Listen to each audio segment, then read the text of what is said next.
Dios te salve María, llena eres de gracia, el Señor es contigo. Bendita tú eres entre todas las mujeres, bendito es el fruto de tu vientre, Jesús. Santa María, Madre de Dios, ruega por nosotros pecadores, ahora y en la hora de nuestra muerte. Amén. En el nombre del Padre, y del Hijo, y del Espíritu Santo. Amén. Siéntense, tengan la gentileza, hermanos queridos. Gracias por recibir con ese cariño a este servidor de ustedes. Hoy hemos preparado un tema que creo que es muy importante para la pareja y para la familia. La pareja y la familia. Vamos a hablar del respeto. ¿Qué será eso del respeto? Todo el mundo quiere que le tengan respeto. No me falte el respeto, decimos. ¿Qué es esto del respeto? ¿Por qué lo hemos perdido? ¿Cómo podemos recuperarlo? ¿Qué nos enseña la Biblia sobre el respeto? ¿Es simplemente una norma de urbanidad? ¿Es solamente un código social? No, mis hermanos. Vamos a descubrir una riqueza muy grande en la palabra respeto. Y vamos a descubrir que es el Señor el primero en mostrarnos el camino para recuperar el respeto, empezando por el respeto a sí mismo y el respeto a tu pareja. Espero que con la ayuda de Dios estas palabras sean útiles a cada uno de ustedes. Han venido con amor, han venido con entusiasmo. Se siente la presencia del pueblo de Dios en esta hermosa parroquia del Sagrado Corazón de Jesús en Chiclayo. Pero como somos gente llena de amor a Jesucristo, entonces el primer aplauso tiene que ser para Él, para el Sagrado Corazón. A ver, con amor, para Jesús, para Jesús.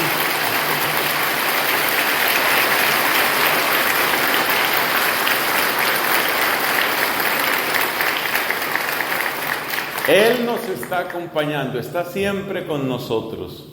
Él dijo, donde 2 o 3 se reúnen, ahí estoy yo. Y aquí estamos más de 2 o 3.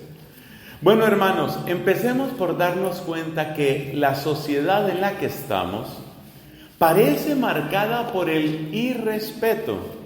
Yo voy a hacer una pequeña lista y usted se va a dar cuenta cómo lamentablemente en nuestra sociedad, ya se trate de este queridísimo Perú, o ya se trate de mi país, que es Colombia, o en tantos otros sitios, el irrespeto se ha impuesto como si fuera una ley.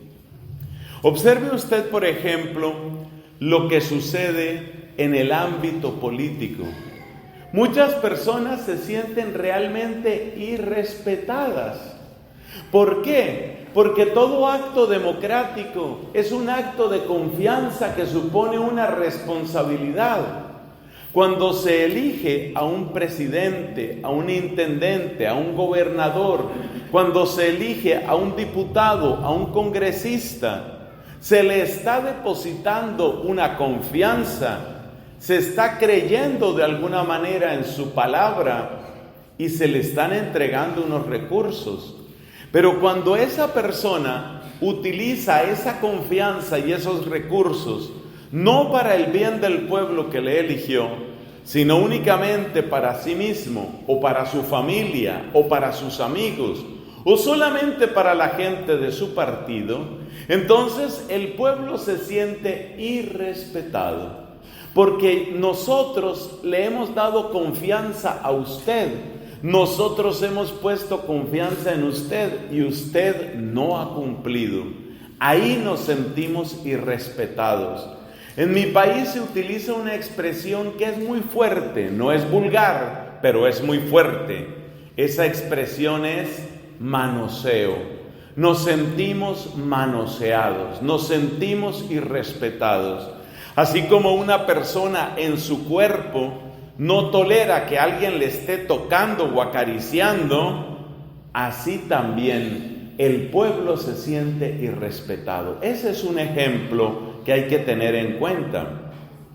Vemos otro ejemplo que lamentablemente tiene que ver con la misma Iglesia Católica.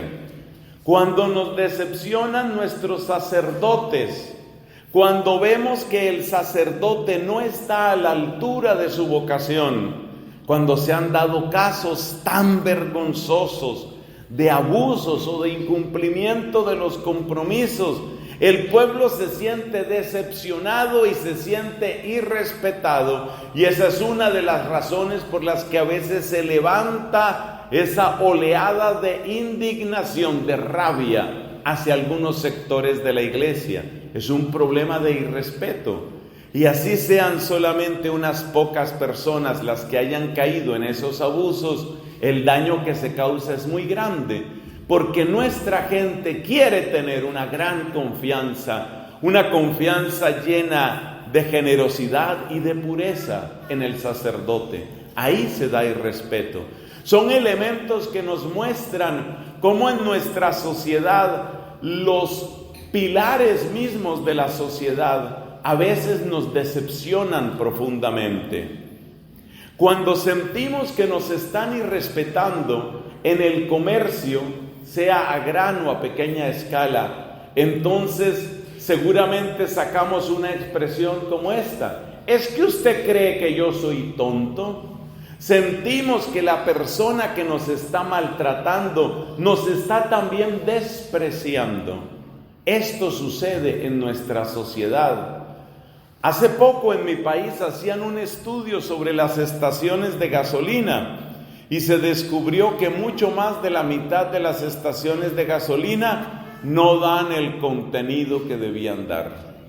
En mi país se vende la gasolina por galones y resulta que el precio que te dan es el precio del galón, pero algunos organismos de vigilancia que tiene el gobierno van a distintas estaciones de gasolina y resulta que te cobran el galón, pero te están dando un poquito menos. Claro, no pueden ser demasiado descarados, pero te dan menos. Ese es un irrespeto.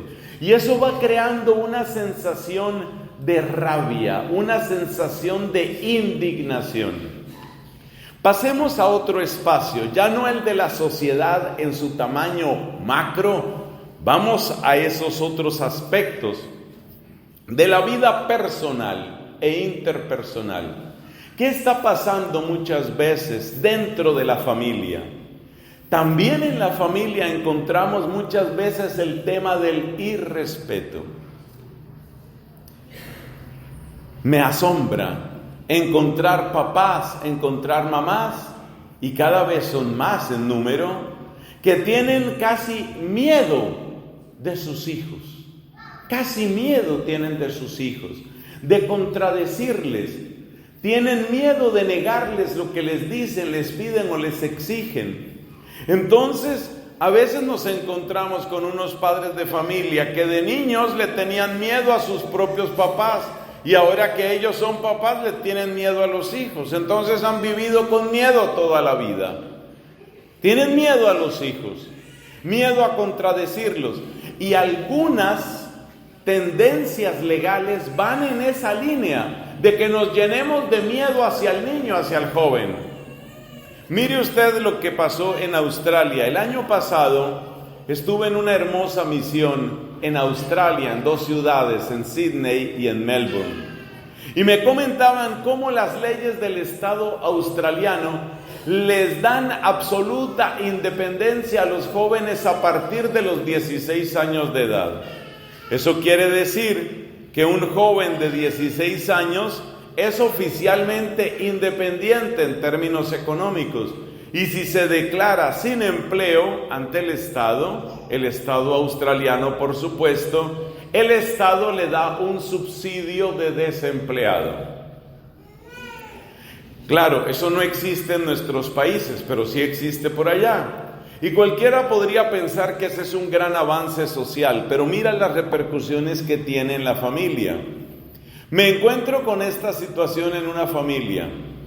Resulta que una chica que tiene 16 años y unos pocos meses, se acostumbra a andar con su novio como si fuera ya su esposo. Es decir, ha convertido la casa en un hotel donde ella llega a dormir cuando le parece y como le parece. Y para todas partes, paseos, vacaciones, lo que sea, va con el novio sin que conste que se la pasen rezando el rosario.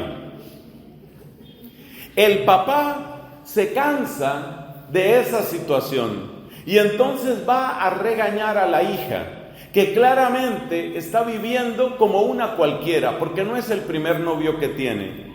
Australia es un país bello, grande y próspero y tiene muchas cosas hermosas, pero todo el mundo conoce los niveles de corrupción sexual que hay en la juventud, así como la incidencia del alcohol y la droga en ese mismo sector de la población. El papá entonces va a corregir a la hija y la hija le responde con terrible arrogancia y le dice: si así van a ser las cosas, entonces me voy con mi novio. Usted no sale de esta casa, le dice él a ella, visiblemente disgustado. Y ella reta al papá, que no. Delante de él llama a la policía. Mi papá me tiene secuestrada en la casa. Oiga el lenguaje que utiliza. Estoy secuestrada en la casa. Pocos minutos después llega una patrulla.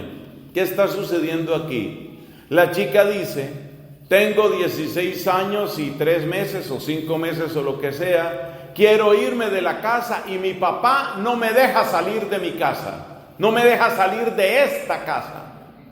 Y entonces la policía le dice al señor: lo mejor que usted puede hacer es quitarse de la puerta y permitirle a la señorita que salga a donde ella quiera ir. ¿Dónde queda la autoridad de ese papá? ¿Dónde queda el esfuerzo de él? ¿Dónde queda su deseo de educar a esa mujer? ¿Dónde queda su deseo de que su hija sea una mujer que tiene principios? Obligado por la ley y por la policía, el señor tiene que quitarse, y en no pocos casos la ley exige al papá que le pida disculpas en público a la hija por haberla secuestrado. Ustedes se cuentan lo que esto implica. Entonces, poco a poco los hijos se van llenando de derechos y se van llenando de derechos, y junto con esos derechos, que hay que ponerlos muy entre comillas, se van llenando de arrogancia. Hace poco hablaba con el rector de uno de los colegios que tenemos nosotros, padres dominicos, en Colombia. Hablaba con el rector de ese colegio, un hombre joven, inteligente, dinámico, Dios lo bendiga. Lo veo muy capaz y muy comprometido con su labor. Y me decía este sacerdote, rector del colegio, me decía: tenemos una gran dificultad con los estudiantes. O mejor dicho, no es con los estudiantes, es con los papás. Como mi frente de trabajo no es directamente con los colegios, y hay muchas cosas que no conozco de los colegios, entonces yo tenía que preguntarle. Y le pregunté: ¿qué es lo que está sucediendo? ¿Qué es lo que te has encontrado? Me dice mi hermano de comunidad, rector de ese lugar, me dice: sucede que cualquier exigencia que se vaya a hacer a los estudiantes, empezamos a recibir quejas de los padres de familia. Es decir, en este momento la situación está en que no se le puede exigir nada a un estudiante. No se le puede pedir nada al estudiante. ¿Por qué? Porque de inmediato aparece el papá a decir: tengan cuidado, porque ustedes están sobrecargando a los muchachos, tengan cuidado, porque ustedes están impidiendo el libre desarrollo de la personalidad. Como conclusión, vamos convirtiendo a los niños y a los jóvenes en pequeños tiranos, en la casa, en el colegio. Usted se va a reír, yo creo que eso no sucede en este país, pero hay cosas en las que yo espero que esté mejor el Perú que mi país. Mire esto, que sucedió en un colegio nuestro. Un niño, como de unos 8 o 9 años de edad, descuidado con sus cosas, salió al descanso, recreo, como lo quieras llamar, y no supo dónde dejó su chaqueta o chamarra. No supo dónde la dejó. Salió a jugar y no supo. Entonces, cuando él regresa al salón, la profesora le pregunta con gran respeto: Juanito, vamos a poner ese nombre, Juanito, ¿y tu chaqueta? No sé dónde quedó. Manden a buscar por ella. O sea, tiene 8 años y quiere que a los 8 años todo el mundo le haga caso. Encuentren mi chaqueta allá en el colegio. En algún lugar del colegio se quedó. Claro, esas son las mismas personas que luego creen que el mundo entero tiene que estar alrededor de ellas. Son las mismas personas que luego, cuando llegan a cargos de responsabilidad, serán incapaces de respetar, porque efectivamente se han acostumbrado a que ellos son los únicos que tienen derechos.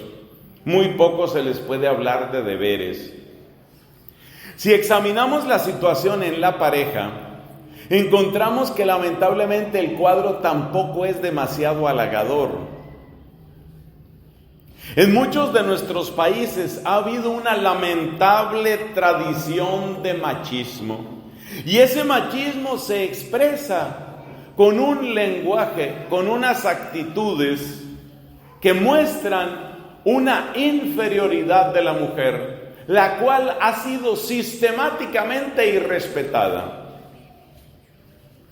En uno de los países, que prefiero no decir, en uno de los países de nuestra América Latina, yo he podido estar desde el Perú hasta más arriba de Estados Unidos, hasta el norte de Canadá. Es parte de la labor que Dios me ha permitido realizar como misionero.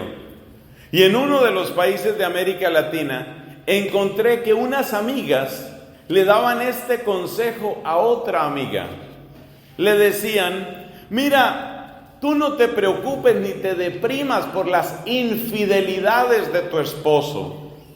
Y le hacían esta comparación: mira, en realidad tú eres como la catedral, las otras son unas capillitas.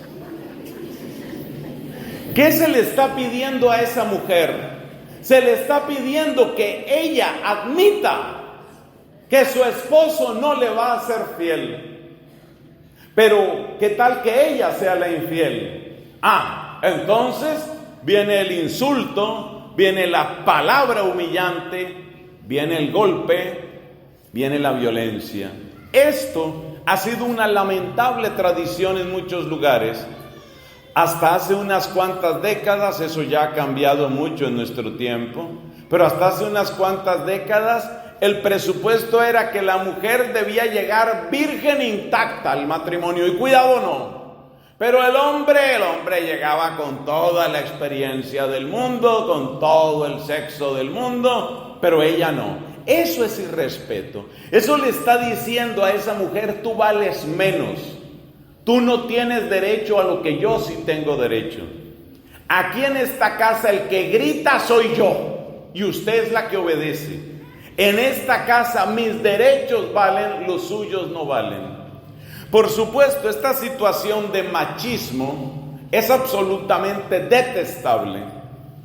Pero ustedes deben haber oído un refrán que dice: a veces el remedio es peor que la enfermedad. Porque el remedio que se ha propuesto para romper con esas cadenas de machismo muchas veces es el feminismo. Y el feminismo no viene a solucionar la infidelidad del varón, sino a decirle a la mujer que sea infiel también ella. No viene a quitarle la agresividad al varón, sino a volver agresivas a las mujeres. Entonces, en vez de solucionar el irrespeto, que yo creo que todos estamos de acuerdo, terrible irrespeto del hombre hacia la mujer, en su mayor parte el feminismo lo que ha hecho es enseñarle a la mujer a que también ella sea irrespetuosa, agresiva. O sea, estamos respondiendo fuego con fuego. La idea que hay es: si la mujer de antes era una mujer resignada, La mujer moderna no debe dejarse de nadie. Pero esa no es una respuesta para las necesidades de la familia. Esa no es una respuesta para las necesidades de la sociedad. Entonces el irrespeto se convierte en norma también dentro de la pareja. En algunos países esto llega a situaciones realmente terribles. Porque así como les he contado que estas amigas de cierto país decían a una mujer casada, aguántese las infidelidades del esposo, en otros países las amigas más bien tienen un consejo diferente. Y el consejo es, apenas se presente cualquier problema, consígase una buena abogada, ojalá que sea mujer también, y ojalá bien resentida y bien amargada, para que le saque hasta lo último. Usted tiene que sacarle hasta las amígdalas a ese señor.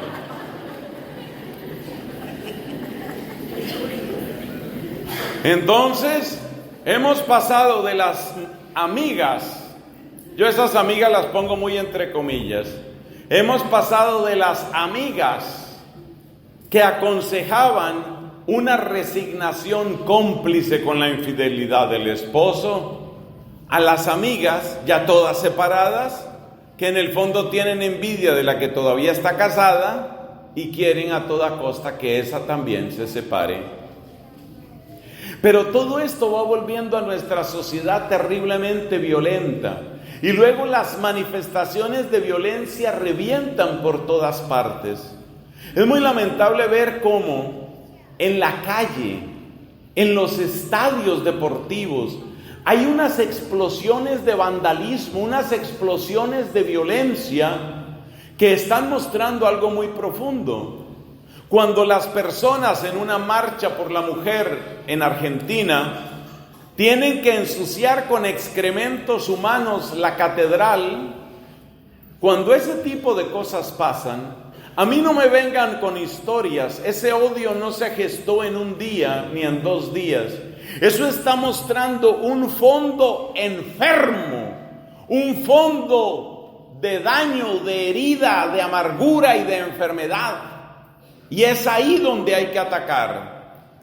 Por supuesto que como medida de emergencia, a veces queremos que haya más policías, más fuerza en las calles, pero entendamos que ese no es el remedio real.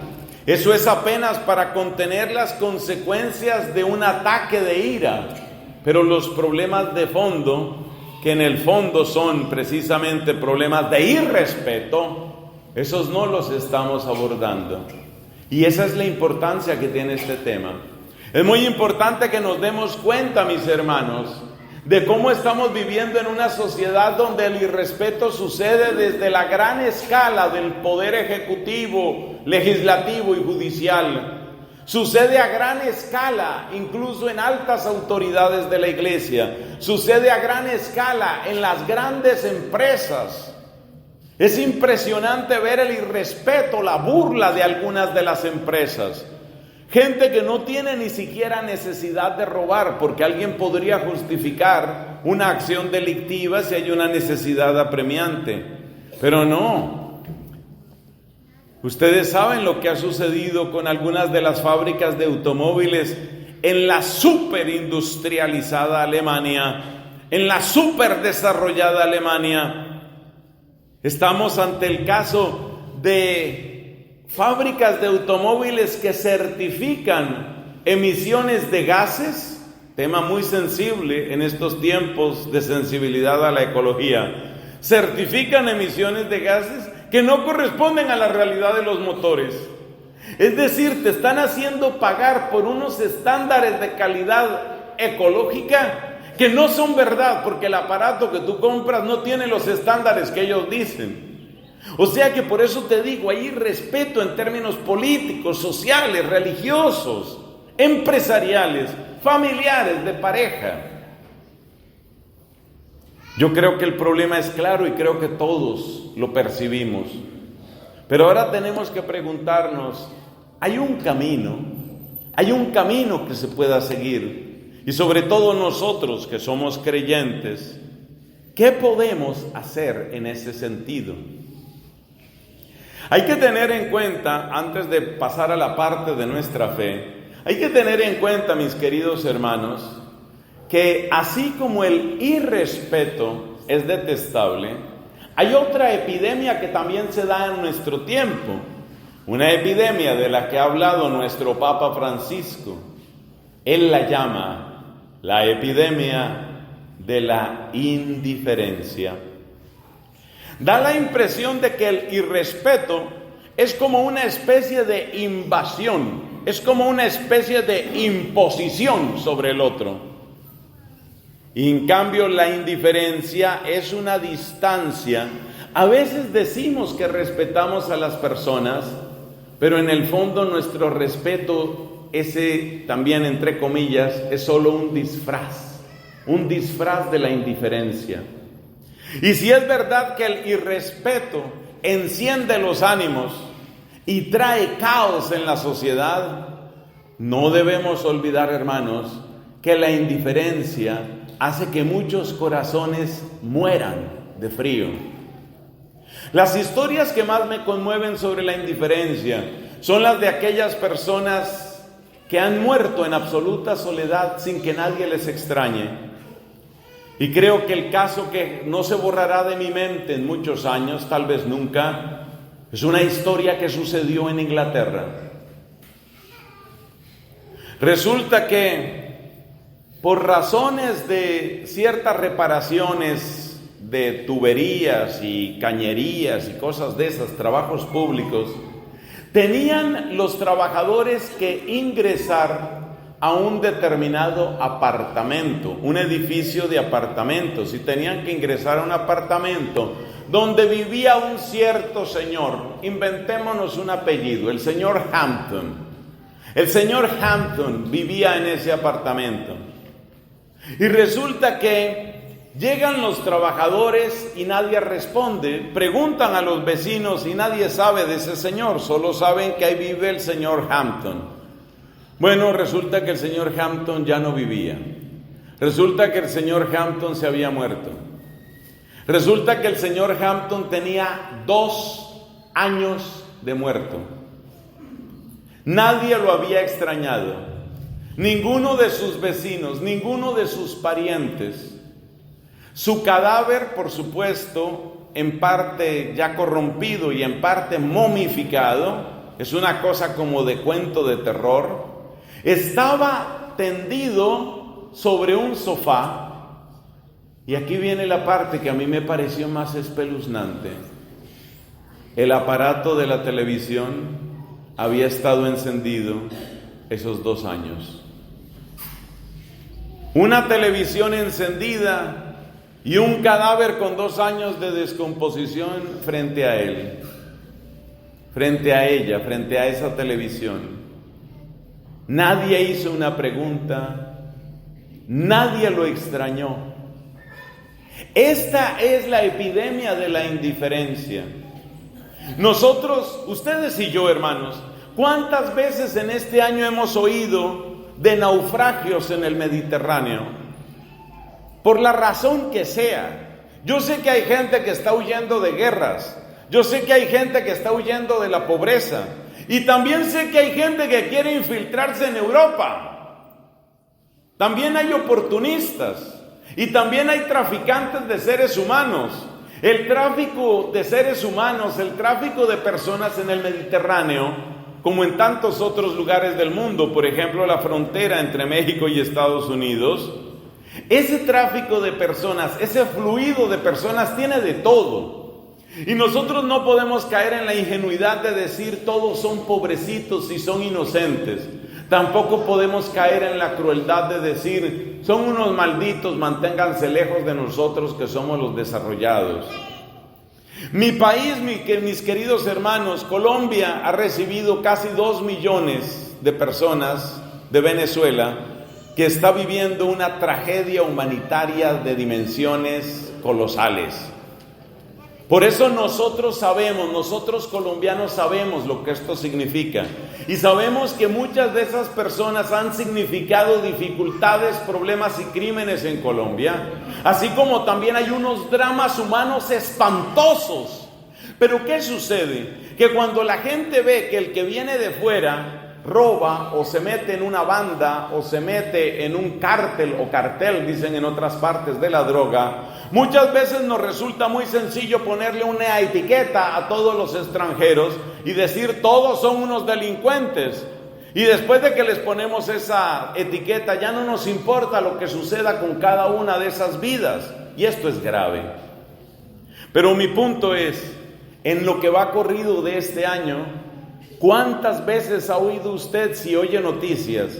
¿Cuántas veces ha leído usted si lee noticias? Naufragó un barco de inmigrantes en el Pacífico, o naufragó un barco de inmigrantes en el mar Mediterráneo. 50, 100, 200 personas se murieron. Y hay una cosa que se llama la fatiga de la solidaridad o la fatiga de la caridad. Cuando uno oye por primera vez la noticia de un barco que se hundió, uno se queda asombrado. Cuando ya has oído de 10 barcos que se hundieron, el asombro empieza a disminuir. Y todos vamos entrando en una especie de marasmo. Todos vamos entrando en una especie de letargo. Y al final, todos quedamos presos, como congelados en la indiferencia. Y eso es lo que denuncia el Papa. Pero el problema es que la indiferencia no solamente se cierne sobre esas personas. Indiferencia también significa el número de abortos que suceden. En un país como España hay que temer que más de 200 y probablemente 300,000 bebés son asesinados cada año. Eso significa fácilmente que cada día cerca de 1,000 seres humanos son asesinados. Los más inocentes de todos, porque nadie puede ser tan inocente como una criatura que ni siquiera ha nacido. Pero ¿qué pasa? Que vamos entrando en la fatiga de la solidaridad, y vamos entrando en la fatiga de la caridad, y vamos entrando en la fatiga de la ayuda humanitaria. Y llega el momento en el que todos quedamos aprisionados en la indiferencia. Y llega el momento en el que ya las cifras de los abortos ya no nos hacen estallar en llanto. Ya ni siquiera nos hacen levantar un puño para protestar. Gracias a Dios hay movimientos pro vida que son muy vigorosos. Y en eso este bendito país del Perú ha sido abanderado entre los países de América Latina. Que no lo pierda nunca. Pero date cuenta cómo la indiferencia se nos va metiendo. Y luego en el nivel familiar también esto sucede. En el nivel familiar nos vamos volviendo duros.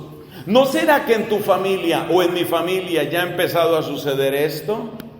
¿No será que en tu familia hay una persona que puede ser, por ejemplo, un discapacitado o una persona mayor, un adulto mayor como los llamamos hoy? En mis tiempos se le llamaba un anciano. ¿No es verdad que a veces la persona discapacitada o la persona anciana la vamos dejando simplemente a que se quede rumiando sus nostalgias y sus recuerdos, mientras cada uno de nosotros va siguiendo adelante con su propia vida, sin que le importe mucho si aquel habitante anónimo y silencioso de la casa tiene algo que decir, si le molesta algo, si le preocupa algo, si le duele algo? Hay países que son tenidos por desarrollados en donde el problema se resuelve de la manera más drástica, asesinando también a estos. Entonces, en países como Bélgica o como Holanda, parece ya que fuera un deber del personal médico estarle recordando al anciano y al enfermo: acuérdese que existe la eutanasia. Por supuesto que no lo dicen ni con ese tono ni con esas palabras exactas, pero el mensaje lo dan muy claramente. Y ahora yo te digo, ¿qué clase de guerra psicológica es esa y quién puede resistirla? Imagínate, ponte en esa situación. tienes 70, 75, 80 años de edad, estás enfermo, estás tirado en una cama, tus hijos, tus nietos, tus sobrinos, tus amigos, todos se han olvidado de ti, porque ya eres una persona muy aburrida, porque siempre estás hablando de lo mismo. Solo en la monotonía de unos días que no tienen ningún sabor, la única voz que te llega es la de un médico que te dice: ¿usted por qué no se mata? ¿Usted por qué no termina con esto? Sé que estoy exagerando, pero el mensaje es ese: eutanasia, eutanasia. ¿Cuánto puede resistir la mente humana esa tortura? Esa tortura de abandono de la propia familia y esa tortura de la perpetua sugerencia de la eutanasia. ¿Cuánto puede resistir? Muchos no resisten, de manera que simplemente un día dicen: aplíqueme la inyección, acabemos con esto. Y así mueren, como si fueran perros o peor que perros, porque la gente hoy le hace cementerios a los perros, mientras que en el estado de Oregón, en el noroccidente de Estados Unidos, ya hay una autorización para que se pueda convertir el cadáver de una persona en abono. Eso se llama compost. Entonces, ¿para qué sirve el abuelito? ¿Para qué sirve mi tía que tuvo un ataque y quedó paralítica, quedó cuadraplégica? ¿Para qué sirve? Sirve de abono. Parece un mal chiste, parece una crueldad sacada de una película de terror, pero es la realidad y está mostrando la espantosa indiferencia de muchas personas. Entonces ya no nos conmueve el aborto, ya no nos conmueve el que se haga desaparecer a todos y cada uno de los niños y niñas con síndrome de Down en el avanzadísimo país llamado Islandia. Islandia, capital Reykjavik. Pues te quiero contar que en Islandia no hay una sola persona que tenga síndrome de Down, lo que malamente se llama mongólico. No hay ni uno solo. ¿Por qué no hay ni uno solo? Porque a todos los han matado, a todos y a cada uno de ellos. Sin ninguna lágrima, sin ningún pesar, sin ninguna oración, sin ningún rito. Simplemente como si no hubieran existido. Con esa frialdad. Entonces, mis hermanos, encontramos que tanto en la familia como en la sociedad estamos en medio de dos terribles peligros. Un peligro se llama irrespeto. El irrespeto de la chica australiana que mira al papá y lo desafía y dice: que no me puedo ir de aquí. Espérate, llamo a la policía. Y te va a cárcel. Si no me dejas llamar, te va a cárcel. Así de sencillo. Entonces, entre el irrespeto que destruye, invade, se impone y agrede, y la indiferencia que nos deja hundir en la soledad, en la depresión, son como dos terribles enemigos que tenemos que saber evitar: el irrespeto y la indiferencia. Irrespeto e indiferencia que se van metiendo en todos los países. Hay un momento en el que alguno de ellos empieza a agarrarnos y entonces, sin darnos cuenta, nos volvemos violentos. A veces me impacta en los ratos de confesión que tengo, me impacta cuántas personas se acusan de su agresividad, de su violencia. Le he faltado el respeto a mi esposa, he maltratado a mis papás. La gente se da cuenta, pero es algo que nos está invadiendo. Y la indiferencia también. ¿Cuántas veces vamos por la calle y vemos un montón de ropas y después descubrimos que debajo de esas ropas hay un indigente, una persona sin techo, seguramente alcoholizada, seguramente drogada? Pero uno tiembla de pensar, también por él se murió Jesucristo. Y la mayor parte de nosotros, si acaso se nos cruza un pensamiento por la cabeza, es solo para decir: pero yo no puedo hacer nada. ¿Yo qué puedo hacer? Nada. Conclusión, seguimos con nuestros negocios, seguimos con nuestros asuntos, apresuramos el paso, no va y sea que esa persona represente un peligro, y ahí termina todo. Bueno, entonces ahí ya tenemos un panorama bastante completo en la medida en que esto es posible con nuestras limitaciones de tiempo. Y respeto e indiferencia. Yo quiero proponer, por el amor de Cristo, yo quiero proponer a los papás, sobre todo a los papás, tengan claridad sobre estos enemigos. Por favor, entiendan que esto se está comiendo vivo a sus hijos. Comprendamos que esto se traga, esto mastica y destruye los corazones de nuestros hijos, de nuestros niños, de nuestros jóvenes. Por eso es necesario actuar. Hay muchas catástrofes que pueden suceder en este mundo y hay gente que está muy despierta para hablar de las catástrofes ecológicas. Está muy bien. Hay que proteger la naturaleza. El Papa la llama nuestra casa común, claro. Pero no se nos olvide que hay estos otros dramas. Y estos otros dramas están destruyendo a los que pueden hacer algo por la ecología también. Bueno, entonces vamos a hacernos este par de preguntas. ¿Cómo se puede recuperar el respeto? ¿Y cómo se puede vencer la indiferencia? Esas son las preguntas que nos interesan en este momento. ¿Es posible recuperar el respeto? Claro. ¿Y es posible vencer la indiferencia? Claro que sí. Y el resto de esta charla está dedicado precisamente a mostrar algunas indicaciones prácticas que desde nuestra fe y desde el más puro sentido común nos invitan a recuperar el respeto y a vencer la indiferencia. Empecemos por una aclaración.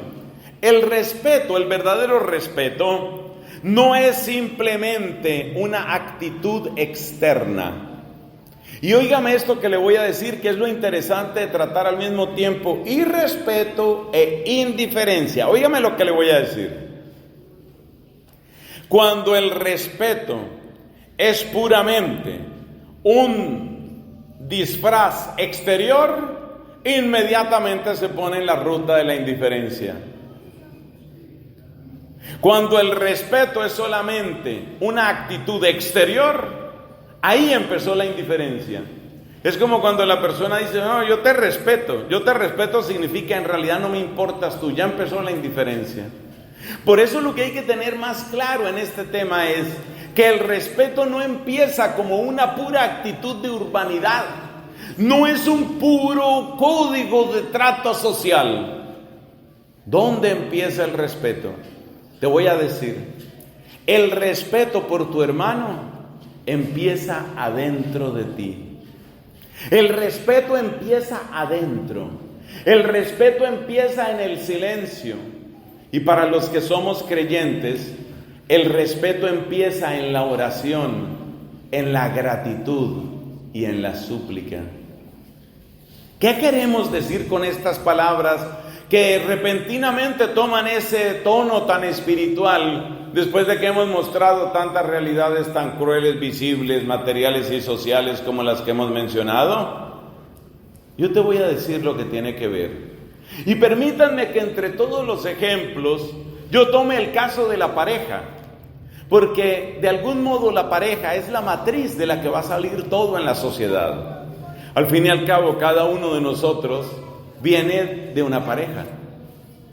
Entonces mira cómo empieza el respeto.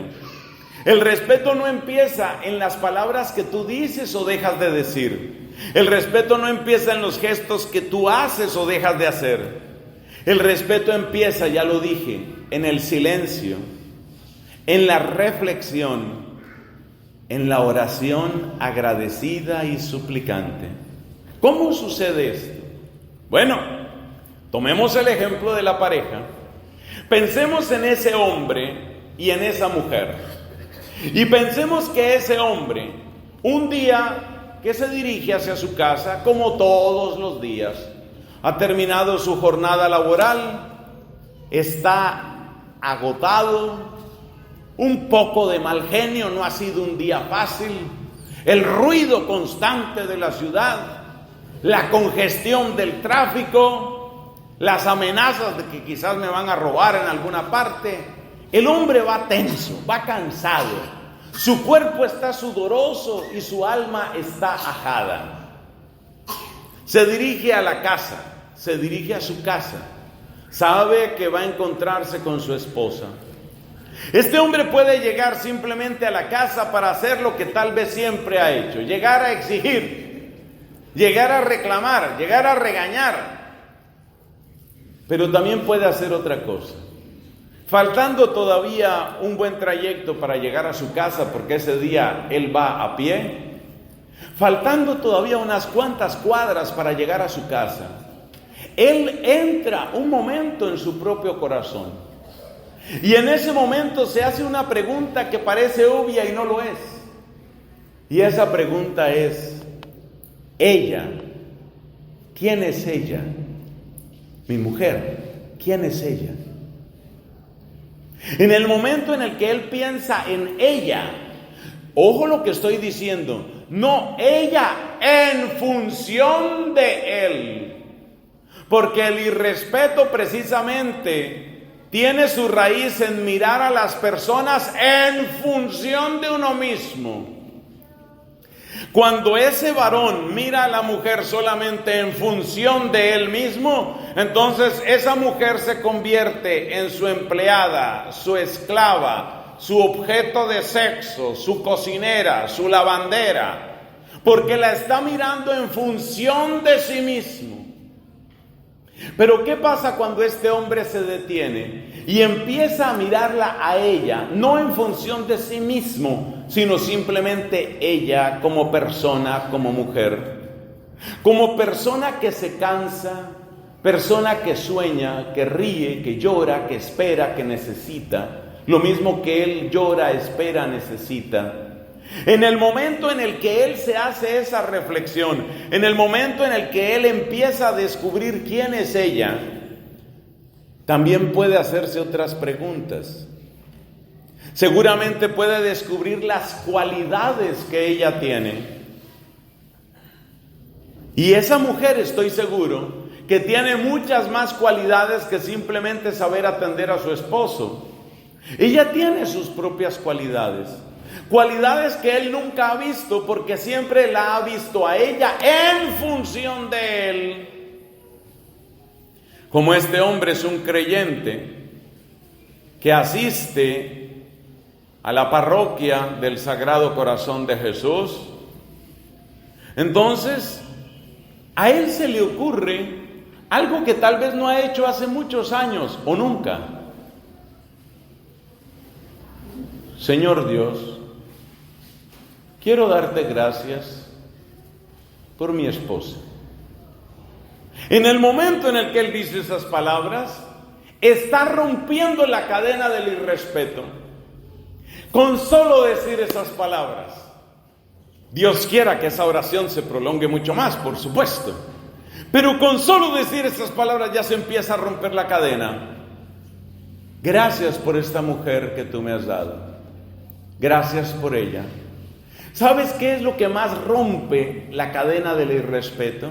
Que en el momento en el que él conecta a Dios, nuestro Señor, con su esposa, inmediatamente se da cuenta que esa mujer es de Dios, como él mismo es de Dios. Cada uno de nosotros hemos sido creados por Dios, redimidos por la sangre de Cristo, santificados por la unción del Espíritu.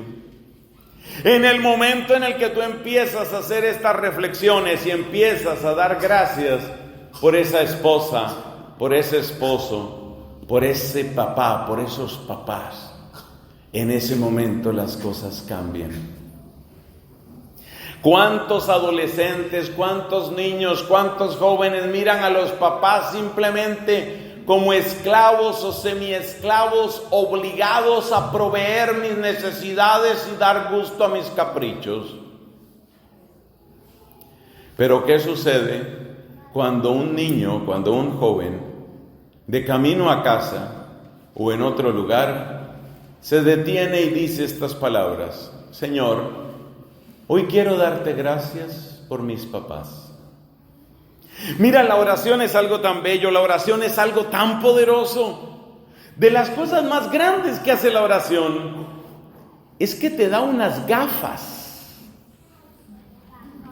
Mira, en el libro del Apocalipsis capítulo 3, dice el Señor Jesucristo, por boca del vidente del Apocalipsis de nombre Juan, dice a una de las comunidades: tú crees que ves, pero estás ciego. Cómprame un colirio, esos remedios para los ojos. Cómprame un colirio. Igual hubiera podido decir: ponte las gafas que yo te voy a dar. La oración te enseña a mirar las cosas de otro modo. El día que tú descubres que tu esposa es templo del Espíritu Santo, entonces ya entiendes lo que significa tratarla, amarla. Ya entiendes por qué está en tu vida. Esa mujer no está en tu vida únicamente para resolverte unos problemas o para dar satisfacción a unos deseos. Deseos de compañía, deseos de comprensión, de mimo, de escucha o de sexo. Esa mujer no está en tu vida solamente para eso. El día que tú descubres que ella ha sido objeto precioso de la misericordia de Dios y que es tan valiosa como la sangre de Jesucristo, el día que tú empiezas a descubrir el valor de ella, en ese momento empiezas a respetarla. No es un asunto de apariencias, no es un asunto de formas, es algo mucho más profundo, es algo que brota de tu corazón. Por eso es indispensable que en la educación de los hijos siempre se garantice, hasta donde es posible humanamente, el encuentro personal con Dios y el hábito santo de la oración.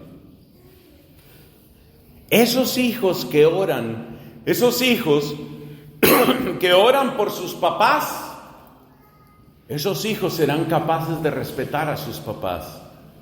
Pero todavía hay más bendiciones que quiero compartirte.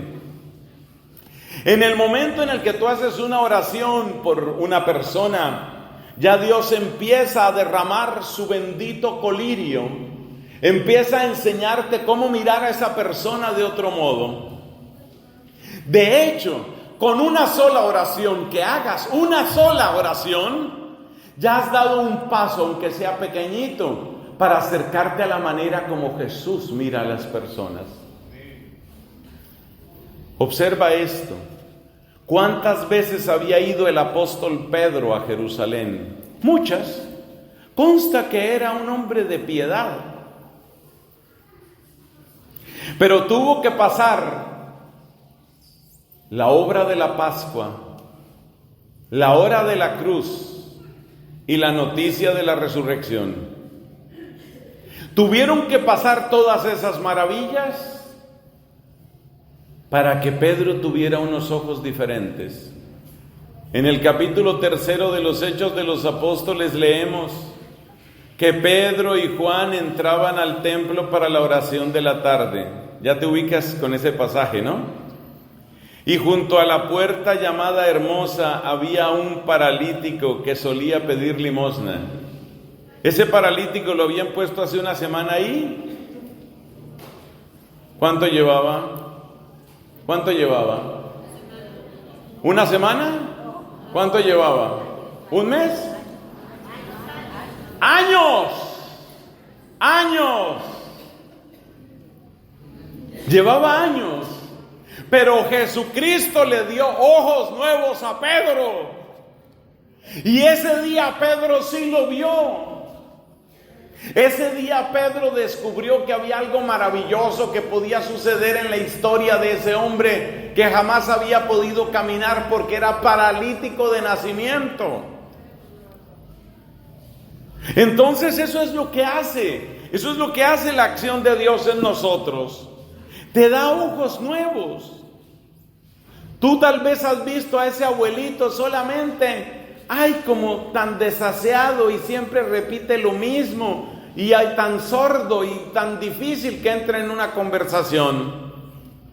Tal vez siempre has visto a esa niña o a ese niño que tiene una discapacidad como una incomodidad. No sabe uno qué hacer, no sabe uno cómo tratarlo, no sabe uno qué decirle. Hasta el día en que empieces a orar, el día que Jesús empiece a darte sus ojos, ese día tú mirarás a ese niño y empezarás a aprender de él. Este servidor que te habla sabe de lo que está hablando. Dios quiso darle a mi familia un niño con una condición muy particular: autismo. Un autismo muy fuerte, la gente lo llama autismo profundo.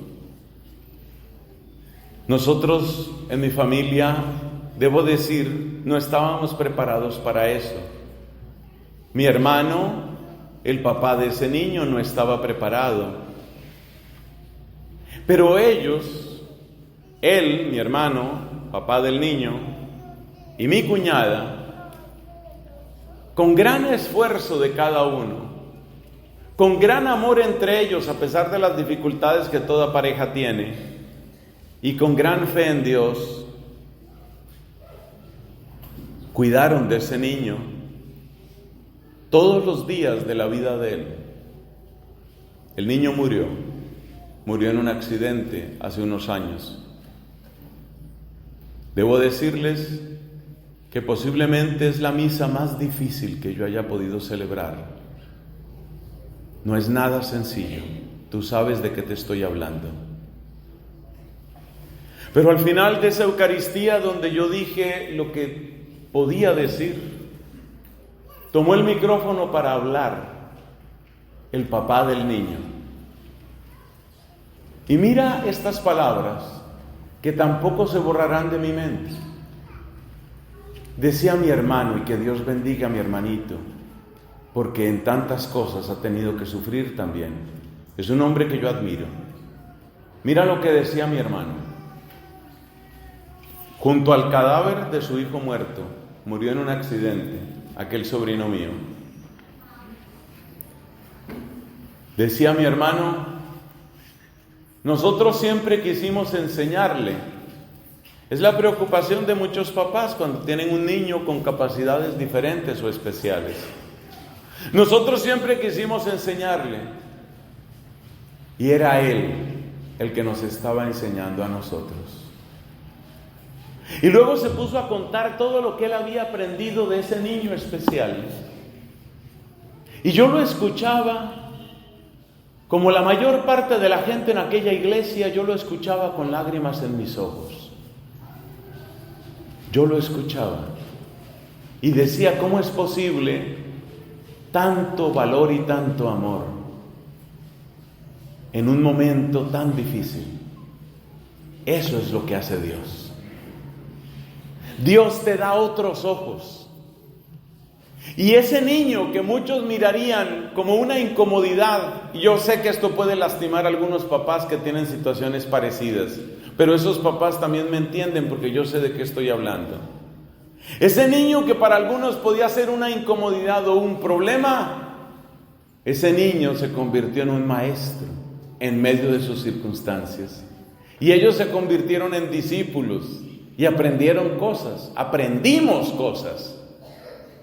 Dios te da esos ojos para que dejes de llamar estorbo a ese abuelito que no sabe asearse bien, para que dejes de llamar incomodidad a ese chico o chica que tiene una discapacidad, para que dejes de mirar como un problema a tu prójimo. Eso es lo que hace Dios. Te quita los lentes que te dio el demonio, que son los lentes del egoísmo. Y el egoísmo lo único que quiere es: despéjenme el camino para que mi yo corra. Eso es lo que quiere el demonio. Que cada uno de nosotros se concentre solamente en su ego, en su yo y en sus intereses. Y por eso nos volvemos agresivos con el irrespeto y fríos con la indiferencia. Eso es obra del demonio. La obra del corazón de Jesús, la obra de Dios en nosotros es exactamente la contraria. Lo que quiere Dios en nosotros es quitarnos el corazón de piedra y darnos el corazón de carne. Quitarnos esos ojos que solo velan por sus intereses. ¿Qué hay detrás de ese machismo que ha sido el padrastro degenerado del feminismo que hoy corrompe América Latina? ¿Qué hay detrás de ese machismo? El interés solo por mi yo, que yo me satisfaga, que yo me dé gusto, que yo haga lo que yo quiera. El día que empiezas a reconocer la dignidad de tu esposa, de tus hijos, de tus hijas, el día que empiezas a orar por ellos, ese día se acaba el irrespeto. Ese día descubres que cada ser humano es precioso. Ustedes saben que uno de sacerdote tiene que asistir muchas veces a la hora de la muerte. Toda clase de muertes he conocido yo. Personas que se han suicidado, personas a las que han asesinado, personas que murieron después de una larga enfermedad, personas en un accidente, niños con cáncer. ¿Cuántos casos ve un sacerdote? ¿Cuántos casos? Pero hay algo que no falla. La persona que llora con más dolor es la persona que no respetó. Es la persona que fue indiferente.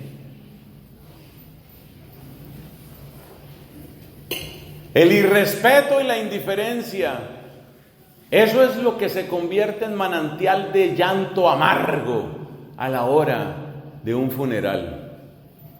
Porque en el fondo ese que llora con ese desconsuelo sobre ese cajón, ese que llora sobre el ataúd y lamenta la partida de esa esposa, sí, por una parte lamenta la partida de ella, pero también está llorando por sí mismo, por todo lo que nunca le dijo, por todo lo que nunca le dio. Por eso alguien decía, en vida, hermano, en vida. Empieza a respetar hoy a tus papás, joven que me estás escuchando, jovencita que me oyes. Empieza a respetar a tus papás y el respeto empieza porque tú seas capaz de decir la palabra, gracias papá, gracias mamá, porque no estaban obligados a hacer todo lo que están haciendo por ti. No esperes a que se te muera ese papá o esa mamá para luego tenderte, como yo he visto algunos volcados, derrumbados ante un ataúd, llorando sin consuelo. No están llorando ya por el muerto, están llorando por ellos mismos y todo lo que nunca hicieron. Hermanos, hay que salir de esta iglesia a pedirle perdón a mucha gente. Hay que salir de esta iglesia a orar por mucha gente y a orar por nosotros mismos. Hay que salir de esta iglesia para decirle al Señor, cambia mi corazón. Hermanos, los bienes que van a salir de ahí son inmensos. ¿Sabes cuáles son esos bienes? A medida que nosotros vayamos entrando en esta actitud de verdadero y genuino respeto, porque reconocemos la dignidad de Dios en cada hermanito y en cada hermanita, a medida que nos llenamos de ese respeto, que es el respeto verdadero, nos llenamos también de verdadera misericordia. Es decir, que con un solo remedio sanamos las dos enfermedades. Se acaba el irrespeto, pero se acaba también la indiferencia. Créeme lo que te voy a decir. Cuando Jesús empiece a darte sus ojos, cuando Jesús empiece a darte su corazón, entonces tú descubrirás que no solo es grande la dignidad de ese hermano que tienes en casa, de ese papá, de esos hijos. No solo descubrirás el respeto, que ya no será una imposición, sino algo que te brota del alma, sino que también de tu alma brotará compasión, porque así es como Cristo nos mira. Yo quiero recordar dos pasajes del Evangelio para terminar nuestra reflexión de esta noche. Ninguna forma más apropiada de terminar nuestra meditación. El primer pasaje que quiero recordar es el capítulo 8 del Evangelio según San Juan. Al comienzo de ese capítulo 8 encontramos el pasaje de la mujer adúltera. Y esta vez, sé que es un pasaje que podríamos meditar horas enteras. Yo creo que podríamos hacer todo un retiro espiritual con ese pasaje. Pero esta vez te pido que nos asomemos a ese texto de la Escritura desde el ángulo de la reflexión que traemos del respeto. Observemos cuál es la actitud de los que preguntan a Cristo. Maestro, esta mujer ha sido cogida en pleno adulterio. Moisés dice que hay que apedrear a mujeres como estas. ¿Tú qué dices? ¿Qué hay detrás de esa pregunta? Claramente esa pregunta era un lazo. Lo que ellos querían con esa pregunta, ¿qué era? Lo que ellos querían era que Cristo dijera algo para poder acusarlo. Si Cristo decía, apedréenla, acaben con ella. Ay, todo tu mensaje de misericordia, ¿en qué quedó? Si Cristo decía, no la apedreen, entonces no obedeces la ley de Moisés. Si te das cuenta, era una trampa. Pero en esa trampa, ¿qué es lo que yo quiero destacar? Lo que quiero destacar es que ellos usan el pecado de esa mujer para sus intereses. Sus intereses eran acabar con Cristo. Sus intereses eran derribar el ministerio de Cristo. Y para lograr ese fin, la mujer no importa. De hecho, tampoco importa que sea una pecadora, ni la conversión de ella, ni la vida de ella. Ella no importa. Lo que importa es lograr lo que ellos quieren. Ellos están centrados en su lucha, que es una lucha contra Cristo. Cristo, cuando empiezan a salir estas acusaciones, mantiene la mirada al piso y está escribiendo en la arena, como quien no pone cuidado, como quien les da tiempo para que desistan de su proyecto, que no solo es guerra contra Dios, sino guerra contra el prójimo. Pero como ellos insistían, al final Cristo se levanta y suelta esa frase que todos conocemos: el que esté libre de pecado, que tire la primera piedra. Y baja nuevamente su mirada y sigue escribiendo o dibujando. El verbo es grafein, que puede ser escribir o dibujar en la arena. Y se fueron retirando los acusadores uno por uno, y solo quedó la mujer con Jesús. Y estas son las palabras de Jesús a la mujer: mujer, ¿nadie te ha condenado? Ella responde todavía temblorosa: ninguno, Señor. Y Jesús le dice: yo tampoco te condeno. Vete, no peques más. Dime, ¿qué palabra humana puede describir ese nivel de respeto? ¿Hay algo en la ley de Moisés que sea más despreciable que un adúltero, que una adúltera, sobre todo la adúltera en la ley de Moisés? Podemos decir que en la ley de Moisés la adúltera está prácticamente al mismo nivel del enemigo de Israel y al mismo nivel del blasfemo, porque se les aplica el mismo castigo, pena de muerte por la sangre. En la escala de la sociedad, esta mujer, según la ley de Moisés, es menos que basura. ¿Y cómo la trata Jesús? Como si fuera una princesa, como si fuera una reina. ¡Qué respeto por Dios! ¡Qué manera de tratarla! Ninguno te ha condenado, ninguno, Señor. Tampoco yo te voy a condenar, no peques más.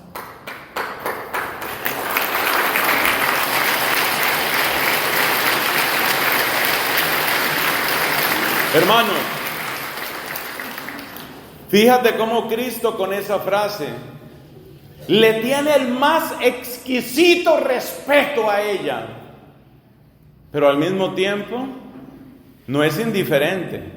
No le dijo, obraste bien. No le dijo, aquí no ha pasado nada. le hizo ver su pecado y la llamó a la conversión. Si te das cuenta cómo Cristo vence el irrespeto, pero también vence la indiferencia. Cristo muestra al mismo tiempo el más exquisito respeto y la más dulce misericordia, porque misericordia no es dejar en el pecado, es llamar del pecado. Ese es Jesucristo. Entonces, hermanitos, apeguémonos a Jesucristo, unámonos a su corazón, supliquémosle la gracia de tener algo de la luz de sus ojos, para poder nosotros también tratar así a la gente. Esa es la manera de tratar a la gente. Esa es la maravilla. Esa es la belleza de Jesucristo. Eso es lo que Cristo hace. Así se vence el irrespeto y así se vence la indiferencia. ¡Qué hermosura! Que en Chiclayo, en Perú, en Colombia, en el mundo entero, estos ojos de Cristo vayan llegando más y más y más. El otro pasaje que quiero mencionar también es demasiado conocido, pero yo quiero que lo miremos nuevamente desde el ángulo del respeto. Voy a referirme al capítulo 15 de San Lucas, el hijo pródigo. Cuando vuelve ese hijo pródigo, después de haber malgastado su dinero con malas mujeres y en vicios, vuelve arrepentido. Y el papá, ¿qué hace? Le restituye su dignidad. Traigan el mejor vestido y un anillo. Usted sabe que el anillo no era un adorno, es el anillo de la familia. Él sigue siendo mi hijo. Eso es exactamente lo que sucede cuando uno se confiesa. En el sacramento de la confesión, con el más dulce y precioso respeto, el sacerdote, verdadero representante y presencia de Cristo en este sacramento, lo que hace es devolverte tu dignidad. Que te equivocaste, que pecaste es verdad, pero tu dignidad de hija de Dios está entera, tu dignidad de hijo de Dios está entero. ¡Qué respeto tan precioso! Le devuelve su categoría de hijo. Pero también aquí se puede mirar la conversión, claro que sí. En ese pasaje, en esa parábola en concreto, la conversión se nota en este pequeñito detalle. Observa que el muchacho tuvo que hacer el camino de vuelta. El papá no se puso a mandarle plata, ¿no? Se le acabó la plata, mijo, yo le mando más, que siga desperdiciando, ¿no? Lo hizo llegar hasta el extremo y desde el extremo lo trajo con su cariño, con su amor, con su plegaria. Así está Dios con nosotros. De manera que también la conversión junto con el respeto hacen su presencia hermosa en el capítulo 15 de San Lucas, en la parábola del hijo pródigo. Resumen, mis hermanos, estas eran las reflexiones que quería compartirles.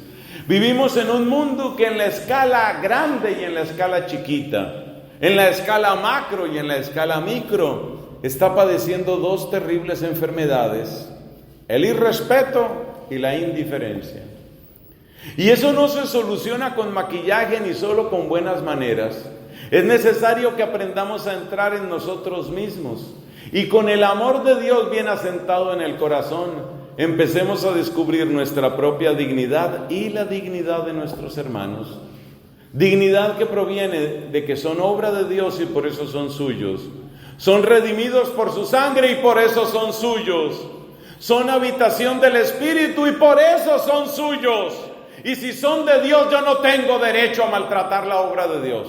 No tengo derecho. De ahí viene el respeto. Pero junto con el respeto, a medida que mis ojos van descubriendo la preciosidad de la imagen de Dios en mi hermano, también descubro amenazada y maltrecha esa imagen por el pecado y por otras miserias, y de ahí surge la compasión. Por eso, a través de esta vida interior, a través de esta oración, a través de esta reflexión, podemos vencer a esos dos espantosos enemigos. Así nos lo conceda el Señor para bien de las parejas, para bien de las familias y para un mejor futuro de nuestra sociedad. Gloria al Padre, al Hijo y al Espíritu Santo.